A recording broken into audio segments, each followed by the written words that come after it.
আজকে আবু সাইদ হত্যা মামলার একজন যে আসামি তৎকালীন রোকেয়া বিশ্ববিদ্যালয়ের প্রক্টর রাষ্ট্রবিজ্ঞান বিভাগের সহযোগী অধ্যাপক উনি আজকে তদন্তপ্রাপ্ত আসামি হিসাবে গ্রেপ্তার হয়েছেন। বিজ্ঞ আদালতে তাকে হাজির করলে বিজ্ঞ আদালত আমাদের বক্তব্য শুনে তাকে 3 দিনের রিমান্ড মঞ্জুর করেছেন।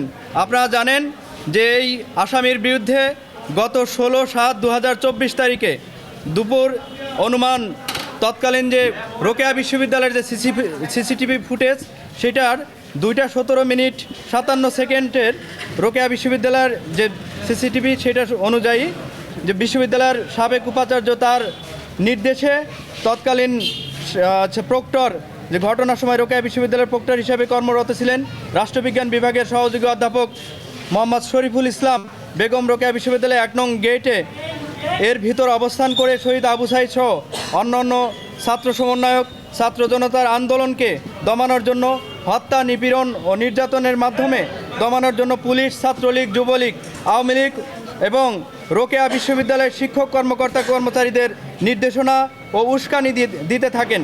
এলো ভিশন মুশকিল আসান অফার। যে কোনো ব্র্যান্ডের পুরনো ফ্রিজ নিয়ে চলে আসুন ভিশন শোরুমে আর নিয়ে যান নতুন ভিশন ফ্রিজ 20% পর্যন্ত ছাড়। এবং রোকেয়া বিশ্ববিদ্যালয় এই উস্কানি, হত্যাকাণ্ডের উস্কানি এবং নির্দেশদাতা হিসাবে মূল যে নির্দেশদাতাদের মধ্যে অন্যতম একজন হিসাবে আজকের যে সাবেক প্রক্টর উনি গ্রেপ্তার হয়েছেন।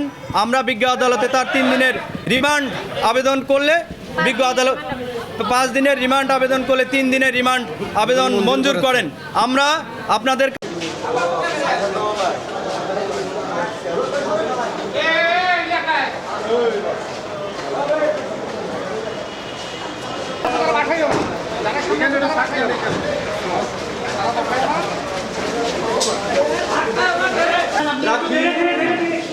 দেখা যাবে তো না, দেখা যাচ্ছে না। আস্তে আস্তে আসছে।